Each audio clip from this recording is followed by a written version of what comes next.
There was once a woman named Clara Jensen. I am Clara Jensen, a 28-year-old living in the small town of Silverwood. My life seemed ordinary on the outside, but there was a storm brewing beneath the surface. I had always felt like I was on the sidelines of my own family. Growing up, my older brother was the golden child, while I was the one overlooked and dismissed. I remember holidays when the entire family would gather around the dinner table. It felt like a performance, where my brother played the lead role, basking in the spotlight, while I sat in the shadows, clapping softly but feeling unheard and invisible. My parents must have thought they were raising a prodigy in him. If I got a B on a test, I was greeted with scoldings and disappointment. Conversely, when my brother received anything less than stellar, they would cheer as if he had won an Olympic medal. If I dared to ask for the simplest of things, they would snicker and tell me to save my allowance, as if my needs were too trivial to even consider. Oh, how I resented him for it. I didn't wish for my brother to fail. I wished for my parents to just once recognize my existence. As I grew older, that resentment turned into a deep-seated anger that often made me feel like I was trapped in a cage of bitterness. So I sought therapy to help me cope with my feelings and gain some understanding of my emotions.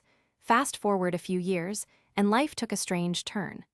I was scrolling through social media on a particularly dull afternoon when I stumbled upon a viral trend.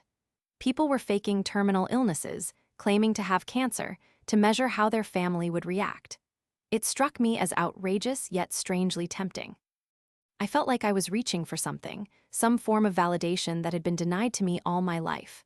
So, on a whim, I decided to take the plunge. I would test my family and see just how much they truly cared about me. At our next family dinner, I gathered everyone around the table, my heart racing. It was all planned out. I had rehearsed my delivery in the mirror, crafting my strings of deceit with care. When I told them the fabricated news about my supposed illness, I glanced around the room, looking for a hint of concern in their eyes.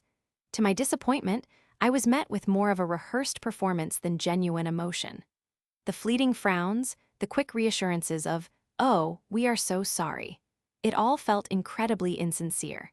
Then they changed the subject to my brother's promotion at our grandpa's million-dollar company. I watched them eagerly praising him while they clearly deemed my plight unworthy of their attention. My anger bubbled over. I could no longer contain my indignation. "Are you serious?" I yelled, my voice cracking with fury. Here I was, pretending to have a life-threatening illness for the sake of their sympathy, and all they could do was shift their focus to my brother, just like they always did. The rage inside me erupted. My father, upon witnessing my outburst, stood up and slapped me across the face, his anger evident on his face. The shock of it sent waves of heat coursing through my body. I felt the world narrow down into just him and me, a burning red haze clouding my judgment. In an instant, I retaliated. I punched him squarely in the nose, then struck him in the stomach, and finally delivered a blow to his jaw. As he staggered back, I flipped the entire table over, the sound of crashing plates echoing through the room. I stormed out of that godforsaken house without looking back, my heart racing. The car ride home was eerily silent. The emptiness felt like a heavy fog settling over my thoughts. My girlfriend, who had tried to intervene during the dinner, begged me to talk to her. I was too consumed by my own emotions to respond. "Please, Clara, let me help you," she pleaded, but her words fell on deaf ears. All I felt was the raw edge of betrayal seeping into my veins, and I refused to let her break through my walls. When we finally arrived home, I stumbled into the pantry to grab a bottle of beer. The alcohol numbed my thoughts and dulled the pain of betrayal. I crashed onto the couch, succumbing to an alcohol-induced slumber. I woke up later in the dark of night, the glow of my girlfriend's phone lighting up the room. Messages flooded in from an unknown number, and curiosity got the better of me. My heart sank as I read through the messages. They revealed plans between her and my brother, how they were going to steal my money and run away together. I felt every muscle in my body tense as I shook her awake to confront her about the betrayal. When I told her to pack up and leave, I had never felt such a mix of rage and sorrow. She hurriedly stuffed her belongings into trash bags, tears streaming down her face, but I felt nothing. When she finally walked out, getting into her car and driving away, I was left alone, drowning in my anguish. I fell back onto the couch, wishing I could curl into a ball and disappear. The next day was a blur. I woke up to the cacophony of my phone ringing endlessly. I had 50 missed calls and 100 messages from relatives, all demanding to know what had happened at dinner and expressing their outrage over my actions. Then the bombshell fell. I was cut off from my family. They were taking me out of the will. I do not give a flying fig, I replied to the texts, my heart racing. What they failed to realize was that I had been the backbone of that family for years. I managed their finances. I was the one who orchestrated their bills and expenses. As the days went by, I spent hours plotting my revenge.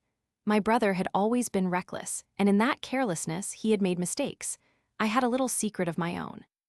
I had kept meticulous records of his dealings, documenting every single transaction he made through our grandpa's company. Little by little, I assembled the pieces until the whole picture fell into place. It was time to tip the scales. I reported my brother to the company, a simple call leading to a cascade of consequences. My brother was fired, and just like that, his life began to unravel. The beautiful house he had always lived in, the friends he had bragged about, gone. He was arrested for embezzlement, and as I watched everything crumble around him, I finally felt the rush of victory. My family was forced to move out of their lavish home into a tiny apartment, barely able to pay rent or even afford meals. They were living in the consequences of their own actions, and all I could feel was a bittersweet satisfaction. Weeks passed, and I would occasionally receive messages of despair from my mother and father, begging for forgiveness. They wrote of how they needed my help. "You have made a terrible mistake. You should have treated me better," I replied, savoring the power I had over them. They thought they could ignore my pain and survive without acknowledging me. They messed with the wrong person, and now they were struggling in the shadows they had cast me into for years. As for me, I had found a sense of peace within this chaos. I started focusing on rebuilding my life, working hard at my job, and slowly reclaiming my sense of self-worth. I no longer felt like a ghost in my own family story. I was alive. The thrill of revenge had changed me.